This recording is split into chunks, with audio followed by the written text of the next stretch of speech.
Olá, amigos do clã Dark Castle! Nos vídeos anteriores, começamos a falar sobre o jogo Wonder Boy 3 The Dragon's Trap, do Master System. Conhecemos os criadores, histórias de bastidores e como foi o lançamento e a recepção do jogo. Se você ainda não viu, não perca tempo, é só clicar nos links que estão na descrição para assistir. Nessa terceira parte, focaremos na versão brasileira do jogo.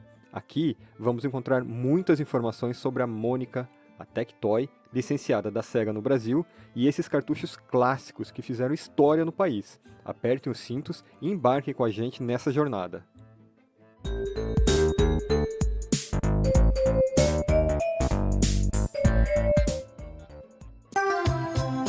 Eu sou a Mônica! Se você é brasileiro, é praticamente impossível não conhecer a Mônica. Sou a Mônica! Beijinho, sabichona.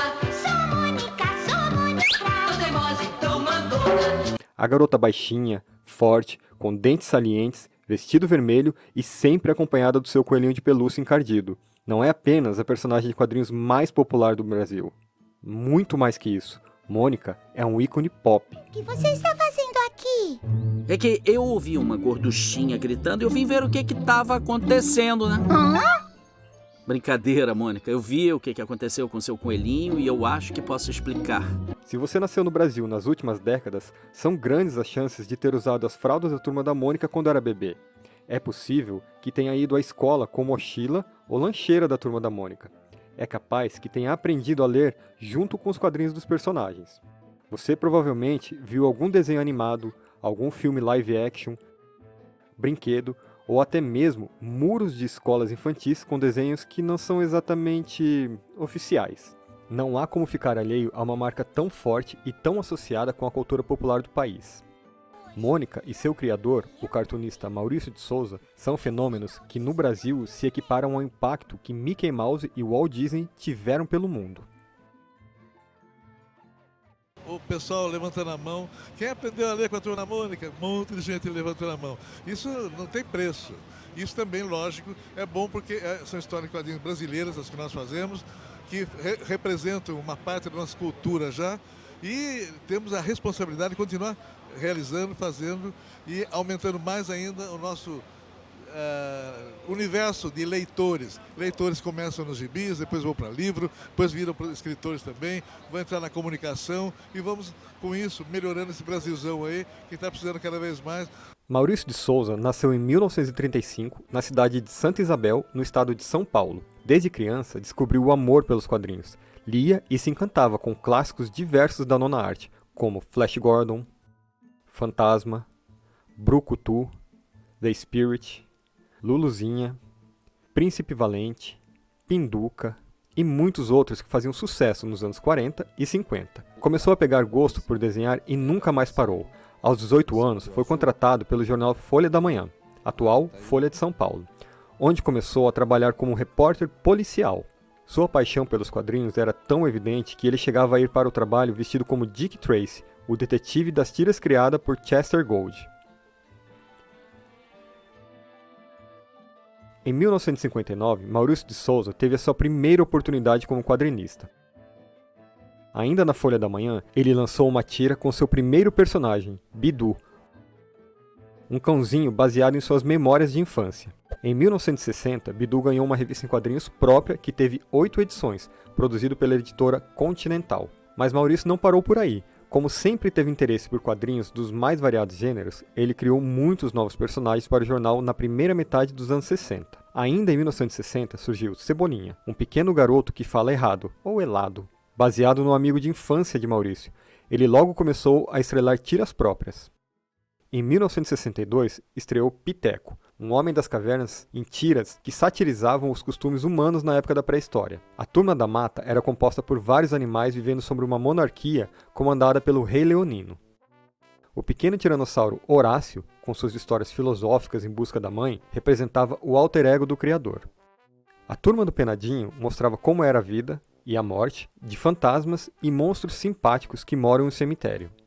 O Astronauta trazia histórias mais adultas e que se passavam no espaço sideral, simulando o ambiente de Flash Gordon, outro personagem que marcou a infância de Maurício. A tira de Zezinho e Hiroshi se passavam no campo e abriu espaço para um dos seus tipos mais populares, o caipira Chico Bento. E no meio de toda essa profusão criativa do autor na época, ele ainda concebeu a sua personagem mais famosa.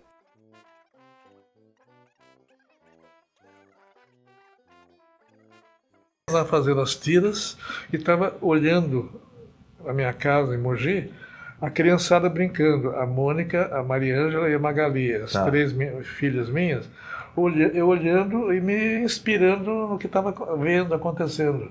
Tanto que o pessoal me chamava a atenção, porque eu tinha só a personagem masculino, baseado em meus amiguinhos, meus amigos, meus conhecidos e tudo mais. Mais uma vez, Maurício buscou inspiração nas pessoas do seu dia a dia e começou a desenhar a sua filha pequena, Mônica. Mônica, a personagem, surgiu ainda sem nome, na tira de Cebolinha, publicada no dia 3 de março de 1963. De lá para frente, sua personalidade enfesada se destacou e a garota ganhou cada vez mais espaço. Começou a aparecer também em comerciais para a televisão e logo se tornou uma estrela. Em 1970, a Baixinha ganhou uma revista em quadrinho mensal pela Editora Abril. Mesmo num mercado onde é muito mais barato licenciar personagens estrangeiros para publicar, os personagens de Maurício, com histórias criadas e produzidas no Brasil, não paravam de crescer.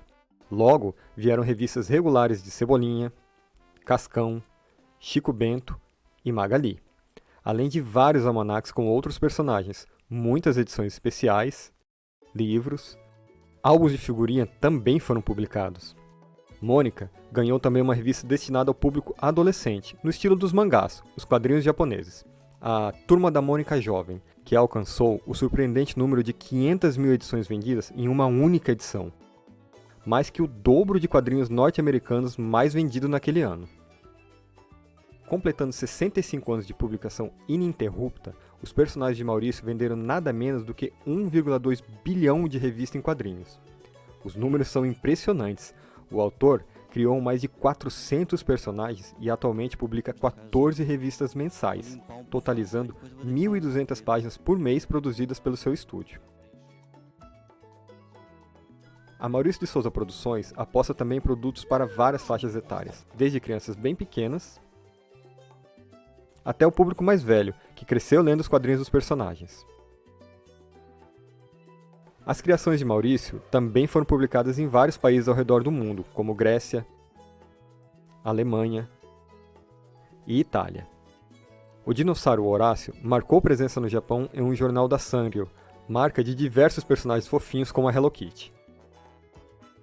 Horácio foi publicado regularmente entre 1975 e 1982 e voltou recentemente a aparecer por lá. A série animada da Turma da Mônica também já foi exibida em países como Grécia, Itália e mais recentemente no Japão.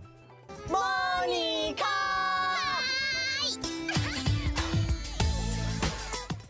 Na década de 2010 foram lançados quadrinhos reunindo a Turma da Mônica com personagens de Osamu Tezuka, o mais influente criador de mangás do Japão. Maurício e Tezuka eram amigos e tinham planos de criar um trabalho juntos, mas o falecimento de Tezuka em 1989 adiou esse projeto. A Turma da Mônica conseguiu manter o sucesso ao longo de várias décadas, sempre se adaptando e seguindo tendências, sejam elas musicais, comportamentais ou tecnológicas. Logo, um jogo de videogame com a dentucinha brasileira seria apenas uma questão de tempo, e não demorou muito para um cartucho da Turma da Mônica começar a ser desenvolvido para um famoso console da época, o Atari. O jornal Folha de São Paulo, do dia 12 de setembro de 1984, trouxe a notícia sobre a produção de um jogo de videogame estrelado pela Mônica. O texto não especifica para qual console o produto seria desenvolvido, mas com o Atari 2600 e seus clones dominando mais de 70% do mercado brasileiro da época, eram grandes as chances de que o novo cartucho fosse compatível com esse sistema. A reportagem incluía esboços de como seria o jogo e previa que o lançamento chegaria às lojas até o Natal daquele ano. Na verdade, Mônica não seria a primeira brasileira a estrelar um cartucho de videogame.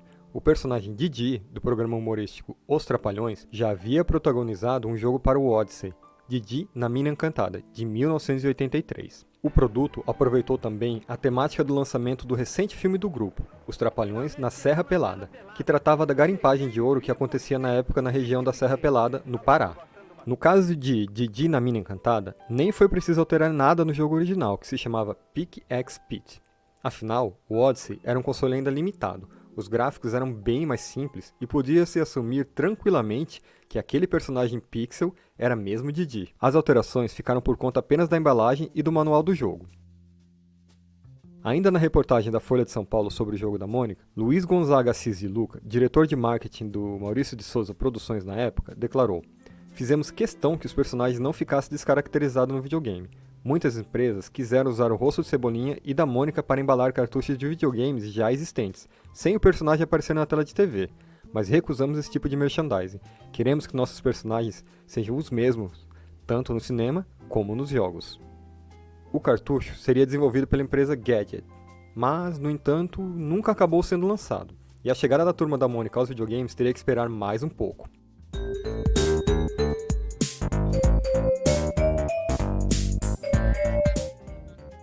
A Tectoy é uma companhia brasileira especializada em produtos eletrônicos fundada em 1987 e é lembrado principalmente por ter lançado os videogames da Sega no país.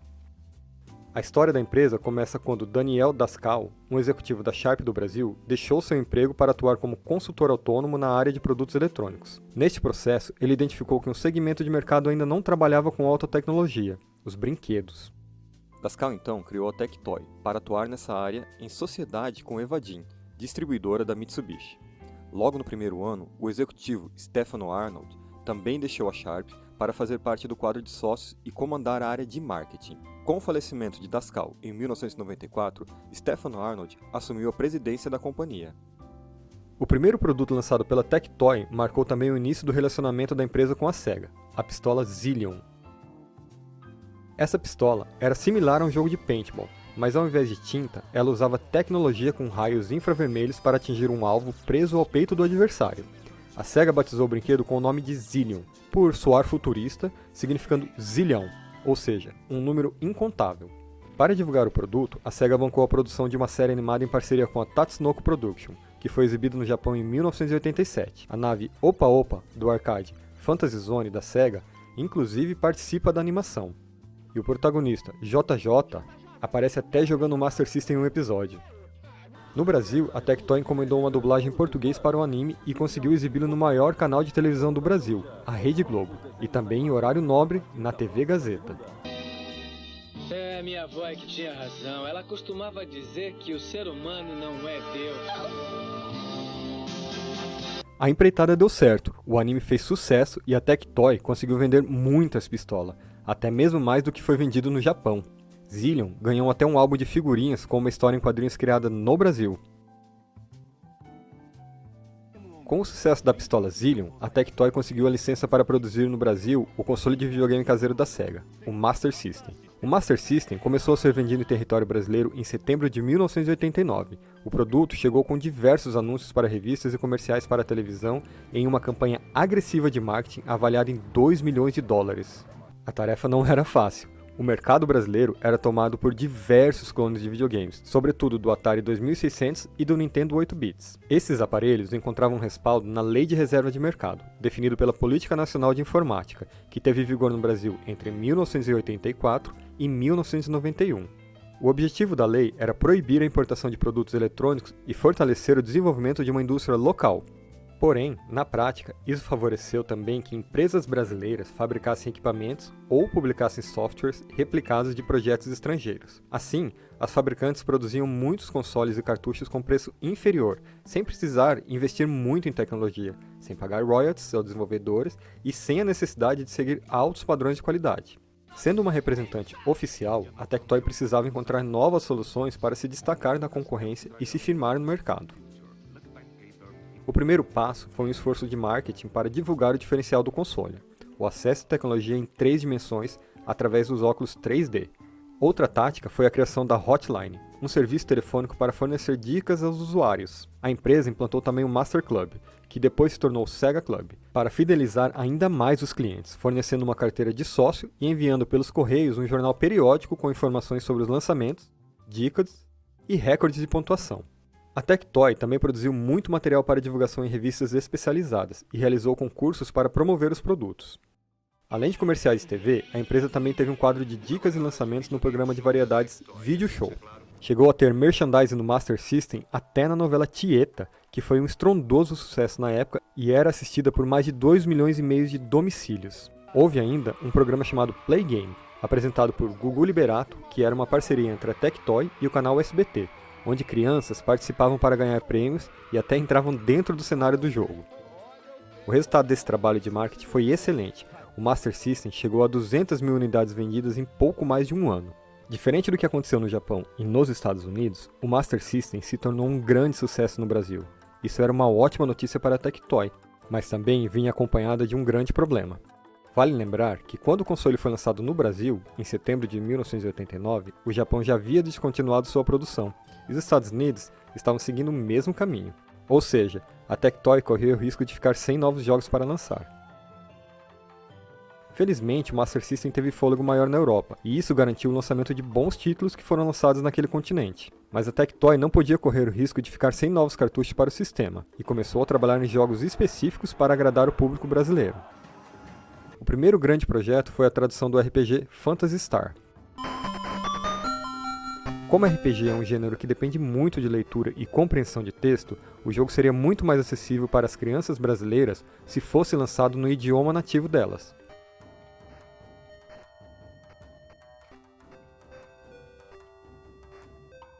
Com uma complicada e trabalhosa engenharia reversa no cartucho, a equipe da Tectoy conseguiu isolar os textos em inglês e traduzi-los para o português.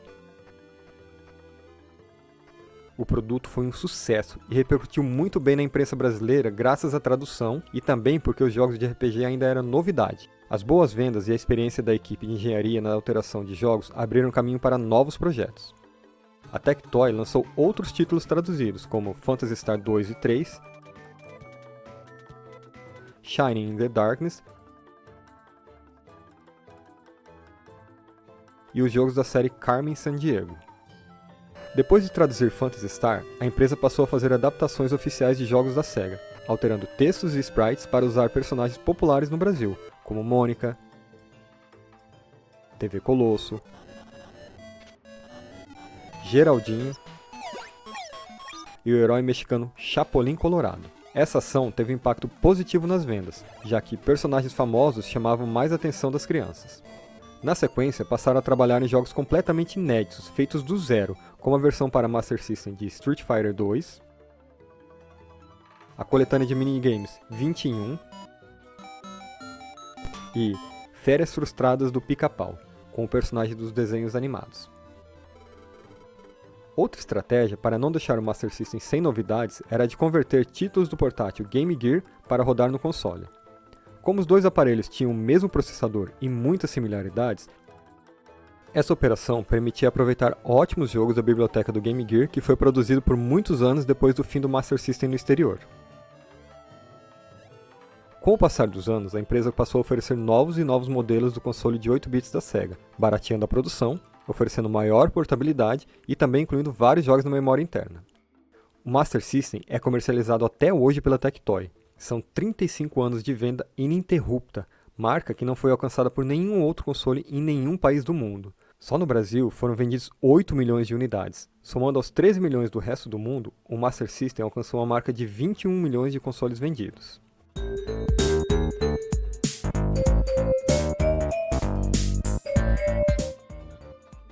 Para começar a entender a relação entre a Tectoy e a Mônica, precisamos voltar para o comecinho dos anos 70. A revista Mônica número 8, de dezembro de 1970, trouxe uma história que marcou época, A Estrelinha Perdida.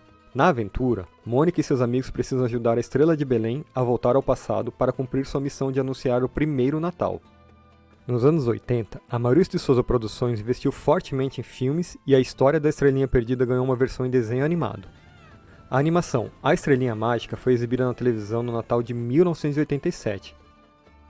E no ano seguinte foi incorporada a outros episódios para lançamento nos cinemas. Para divulgar o filme, os gibis da Mônica receberam novas histórias com participação da Estrelinha. E também lançaram um brinquedo, que foi produzido pela Tectoy. Olha a minha estrelinha mágica. Essa aí é a estrelinha mágica da Turma da Mônica. Tá vendo? Eu pôr ela na minha mão, ela lembra de mim. Ela é minha melhor amiga. A minha estrelinha é da Tectoy. A procura foi enorme. O produto vendeu 1 milhão de unidades e a Tectoy teve dificuldades para atender a demanda. Esse sucesso abriu portas para um projeto da Turma da Mônica na empresa. Vieram bonecos que dançam, alguns minigames com os personagens e, finalmente, o primeiro jogo da Mônica para um console de videogame. Que a gente já tinha negócio com eles de licenciamentos de brinquedo, Estrelinha Mágica foi o principal deles, propor o jogo da Mônica no Castelo do Dragão. E ele adorou a ideia, porque era uma coisa inovadora, o Maurício é uma pessoa visionária. E o Stefano falou, olha, a gente pode pensar em adaptar um game. Porque como é que o Stefano teve esse insight? O Claudio Yamaguchi, quando ele abriu o cartucho do Phantasy Star, ele demorou um tempo para encontrar os caracteres do jogo. E ele iria mudar para passar do inglês para o português. E ele encontrou, na verdade, o que acontecia no videogame é que você tinha caracteres desenhados de letras. Né? E a codificação chamava essas imagens. E além dessas letras, ele encontrou o quê? Os gráficos dos games. Ele encontrou os quadradinhos onde tinham o desenho dos personagens, o desenho dos efeitos, etc. E toda a animação estava lá. Então, aconteceu uma brecha nesse momento, onde o Cláudio falou, olha, se a gente quiser trocar os gráficos, a gente pode. Poxa, então, veio aí o insight do Stefano, né, de falar para o Maurício de Souza que era possível adaptar. A gente podia pegar algum cartucho e colocar a Mônica. Produzir um jogo do zero seria um investimento caro e arriscado. Não havia ferramentas disponíveis e a equipe não tinha experiência para isso. Naquele momento, a Tectoy já havia traduzido Phantasy Star e estava apta a fazer engenharia reversa para alterar textos e sprites de um jogo. Adaptar um jogo que já existia era a solução mais viável. Mas não era possível usar qualquer jogo, era preciso encontrar um que se adequasse ao universo da Turma da Mônica. E chegou um belo de um dia que chegaram o pessoal de marketing, chegou para mim e falou assim, olha, escolhe um jogo onde que a gente poderia colocar o personagem da Mônica. Você deve saber algum jogo que dá para fazer isso.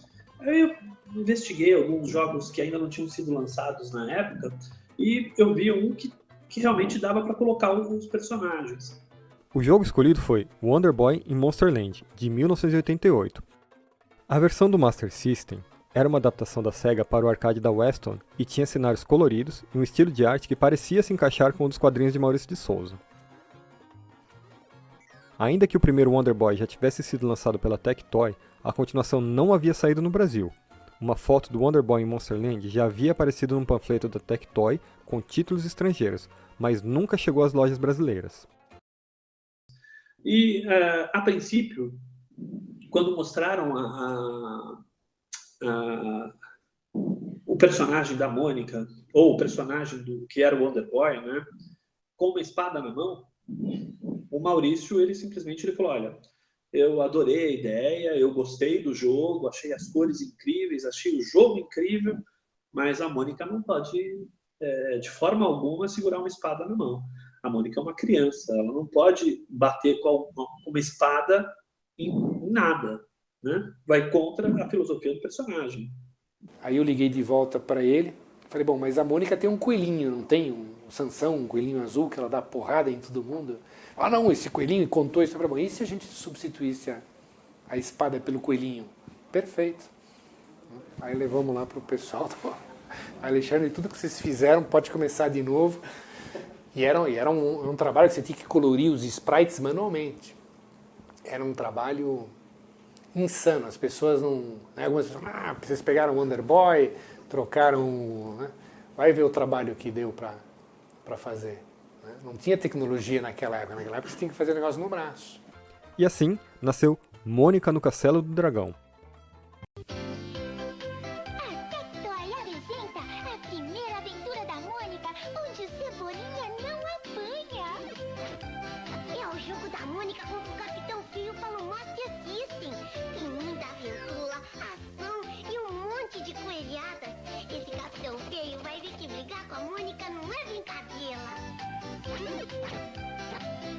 Mônica no Castelo do Dragão, mais uma grande aventura do Master System da Tectoy. A Tectoy optou por licenciar jogos publicados pela própria SEGA para fazer suas adaptações, pois seria mais fácil para lidar com o pagamento de licenças do que com jogos de terceiros. Um jogo adaptado tenderia a vender mais que o original, afinal, estaria atrelado ao marketing de personagens conhecidos, e isso faria o investimento valer a pena. Para a SEGA, que licenciou o jogo original, essa adaptação também era um processo interessante, afinal, o jogo venderia mais e a empresa lucraria mais. O que existia na época, assim, tudo era licenciado, tudo era feito de maneira legal. Feito, né? De maneira, a Tectoy ela conseguia pagar todos os impostos de maneira correta e pagar os royalties dos verdadeiros produtores dos jogos, né? Sim, E para os produtores isso era bom, porque ele vendia mais, né? Ele ganhava mais. Ele ganhava com os royalties dos jogos. E com a nacionalização, a Tectoy ganhava com isso também. O Maurício de Souza ganhava divulgando ainda mais os personagens. Mais ainda, né? Então era um benefício total, assim, para todo mundo. Assim. E o pessoal gostava de jogar, né? Então você consumia um produto legalizado, tudo certinho, né? Isso sempre foi uma das coisas que o Stefano sempre colocou bem forte, né? Tudo feito certo. O Brasil sempre teve cargas tributárias muito altas, e a concorrência da Tectoy era quase tudo composta de clones não legalizados, que por sua vez não repassavam parte do lucro para os criadores do produto original. Esse cenário tornava o processo de localização de jogos uma saída muito eficiente para conseguir lançar produtos com personagens brasileiros. Mônica no Castelo do Dragão chegou às lojas na segunda quinzena de dezembro de 1991 e logo se tornou um grande sucesso. Os cartuchos esgotavam rapidamente e a imprensa local exaltou a novidade de ser um jogo criado no Brasil e com uma personagem brasileira. O estúdio de Maurício de Souza também criou uma história em quadrinhos para divulgar o lançamento. Publicada em Mônica número 64, da editora Globo, Mônica contra o Exército do Capitão Feio é uma adaptação livre do enredo do cartucho que saiu para o Master System. Vários personagens de Mônica no Castelo do Dragão, tanto aliados como inimigos, aparecem no gibi, e a grande maioria veio do jogo original, Wonder Boy e Monster Land. Tempos depois, a Tectoy lançou um console chamado Master System Girl. Era uma variação do Master System Super Compact, dedicado ao público feminino, em cor rosa e que já vinha com sucesso, Mônica no Castelo do Dragão incluído na memória. E aqui encerra o terceiro vídeo do nosso documentário sobre Wonder Boy 3 The Dragon's Trap. Na próxima parte, vamos conhecer detalhes sobre a versão brasileira do jogo Turma da Mônica em O Resgate. Se gostaram, então curtam, compartilhem, se inscrevam no canal, ativem as notificações, comentem o que acharam e façam sugestões para o próximo vídeo. Obrigado por acompanhar a gente até aqui e nos vemos no próximo vídeo. Valeu!